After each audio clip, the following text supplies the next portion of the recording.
सबसे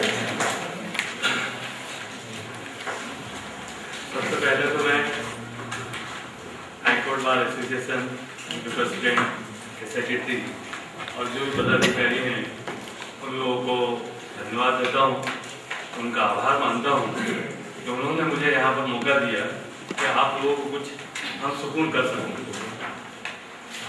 बड़ी खुशी की बात है कि आप लोगों के सामने मुझे कुछ कहने का, कुछ बताने का मौका मिला है।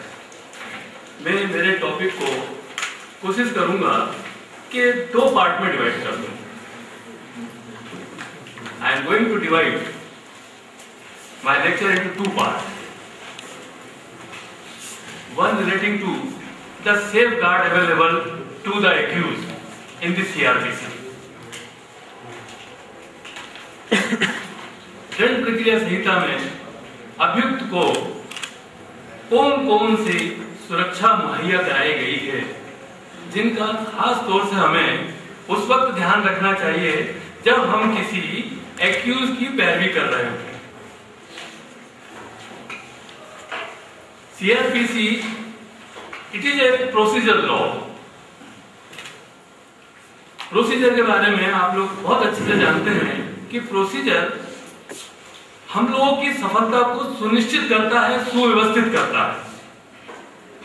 हम कोई भी काम करना चाहते हैं, अगर उसके लिए हमारे पास कोई एक निश्चित प्रक्रिया है, उस प्रक्रिया का अगर हम पालन करेंगे तो हमारी सफलता जो है वो सुनिश्चित और सुव्यवस्थित हो जाएगी। आप अगर CRPC को देखेंगे तो उसके पहले मैं आपको एक चीज और बताना पसंद करूंगा। Article 21 of the constitution of India, it says no one can be deprived of his life and liberty except according to the procedure established by law. ये जो प्रोसीजर है, it is derived from the article 21 of the constitution of India.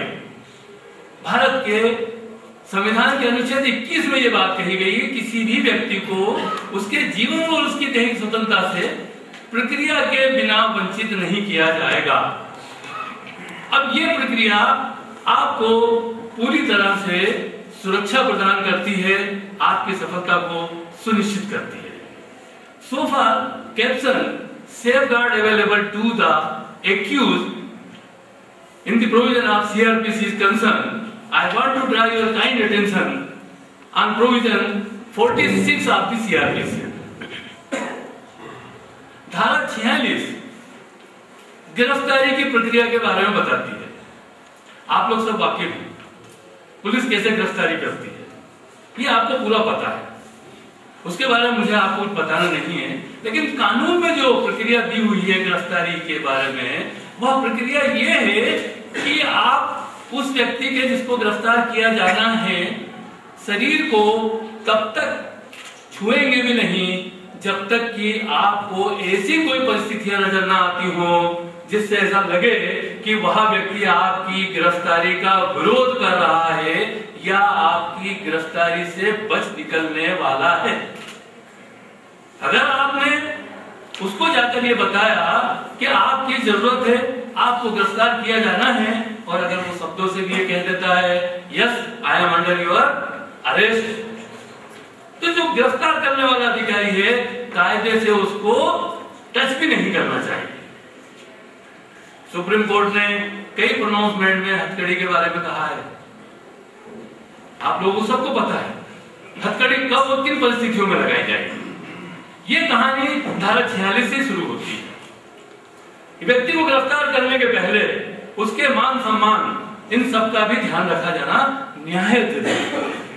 उसके बाद जो अगली धारा है वो धारा 49 है, 49। It said know unnecessary restaurant of the arrested person. जो गिरफ्तार किया गया व्यक्ति है उसका अनावश्यक प्रतिरोध नहीं किया जाएगा, उसको ऐसे प्रतिबंधों में नहीं डाला जाएगा जो उसकी दैहिक और प्राण की स्वतंत्रता का हनन करने वाले हों।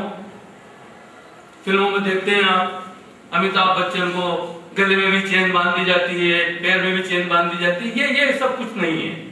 कानून ये कहता है